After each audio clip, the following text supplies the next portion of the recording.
Hi, I'm Mark Lawson, president of ECS Publishing Group, and we are very pleased today to be joined by Phillip Shoultz. And Phillip is the Associate Artistic Director of Vocal Essence in Minneapolis, Minnesota, and he's the founding conductor of the Vocal Essence Singers of This Age. Phillip is also cantor for music and worship in the arts at Westwood Lutheran Church. So Phillip, welcome. Glad that you're here. Thank you, Mark. Glad to chat with you today. Before we start talking about your new setting of We Shall Overcome, tell us a little bit about your role at Vocal Essence and particularly about the singers of this age. Yeah, happy to. I've been with Vocal Essence for 7 years now, starting this fall, in the capacity of working with Philip Brunel, our legendary artistic director and founder, conducting the choirs and leading our learning and engagement initiatives. So have a wonderful staff team and a wonderful connection in the community where we run 10 to 15 different programs, initiatives for children, for parents with children, school age programs, and then for elder adults. But everything draws back to singing together, whether it be singing music of the African-American tradition with our Witness program, or singing with composers from Mexico in our Cantaré program where they write original music for our choirs. The whole idea of Vocal Essence was founded around discovery and around innovation. And so we're looking to discover new music or rediscover new music and present it in ways that are innovative and exciting and compelling, and just thrilled to be a part of that organization. Started 5 years ago. That grew out of my graduate work at the University of Minnesota, where I wanted to create a choir, or I wondered what would it look like to create a choir that had no boundaries, is the way I talked about it. So what barriers could we remove to create a high school choir that reflected the community, both in the cultural diversity, the socioeconomic status diversity, religious perspective, all those dimensions of difference. And so it's been a wonderful journey with those young people. I so admire the work Vocal Essence is doing because of the broad scope, I think, of things that you're doing. So it's great. Well, I mentioned that we were publishing a new setting of We Shall Overcome, and it kind of grew out of some of these COVID experiences that we're all having. So talk about how that work came to be and kind of what you were doing, what you were going for. Absolutely, happy to. And I have to say, I'm just so honored to be in the room with you, thinking of my piece being published, because I don't fancy myself as a composer, arranger on a regular basis, right? We do what we have to do sometimes.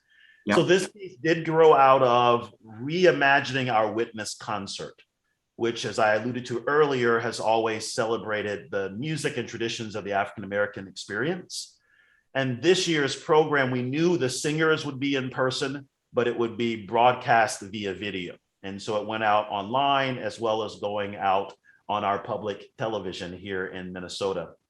I wanted to have a program that dealt with a lot of the issues of the day. You know, we are the epicenter of the George Floyd murder and so much of the racial reckoning that we have been journeying through together. And I thought about We Shall Overcome going back to some of the origins of it.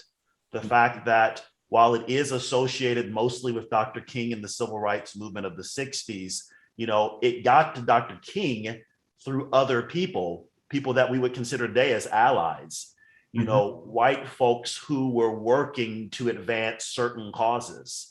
And the way the song has now become an anthem around the world and translated into many different languages, I thought it would be a fitting way to end our program.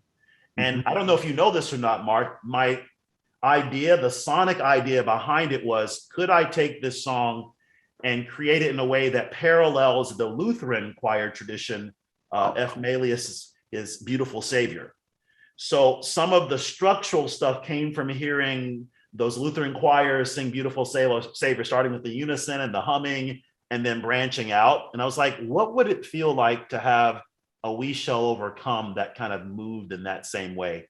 Yeah. And I was sitting right here at this piano and just started singing and playing, and the arrangement kind of took shape from there. That's great. Well, you know, I was going to ask about that. What kind of influenced you with this? Because it is a slightly different flavor of a arrangement than what you hear or what we have seen before. And I think it does fit the voice very well, fits the choir very well. So that's very interesting to know. So as you go to approach some kind of iconic piece like this, how did you kind of think that you wanted to do that, I guess is what I would say.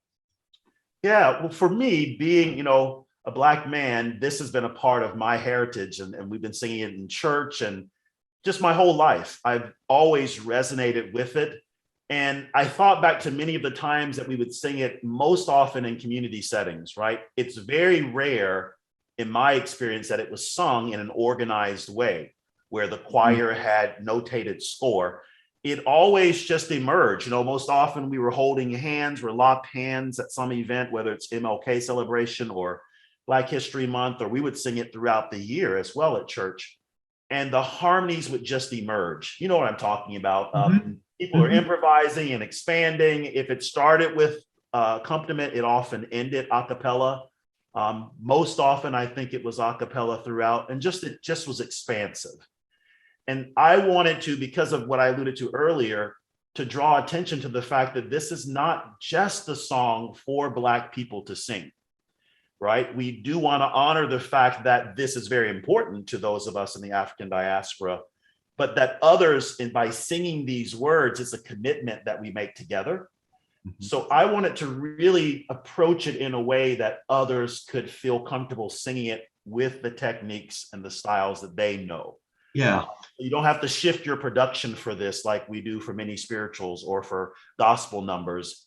We can sing it in the choral tradition and let it expand in that same way that feels almost spontaneous, even though everything was written out.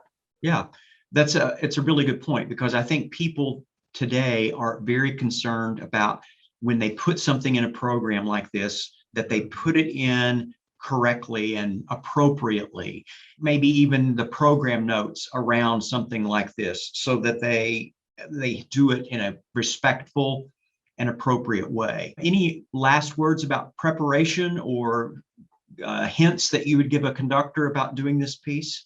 Yeah, as far as preparation, you are gracious to let me put a little paragraph in just about some places, people you can research to learn more about the history of the song. And I just encourage any conductor to share that with the singers, do small conversation groups, let people do a little research, talk about what the song means, how the song moves each and every singer. Let that guide the way the song is paced. There's some tempo markings there. There's some style markings there. I think it's fairly intuitive, but as an arranger, I want each choir to approach it in a way that's organic to them, and that from beginning to end, the pacing reflects that choir's journey with the topic of working for unity, working to eliminate unnecessary divisiveness. We can disagree on things and still be united as human beings. So I think that's the biggest message I would say. Resist the temptation to just plop this on at the end of a program, because, we shall overcome. We'll just learn it real fast. Take the time and let it marinate in the singers' voices and in your hearts and minds. You'll have a richer experience with it. Well, thank you for doing this piece. Thank you for sending it to us. It's a great addition to our catalog, and we wish you the very best in your season ahead. Thanks so much, Mark.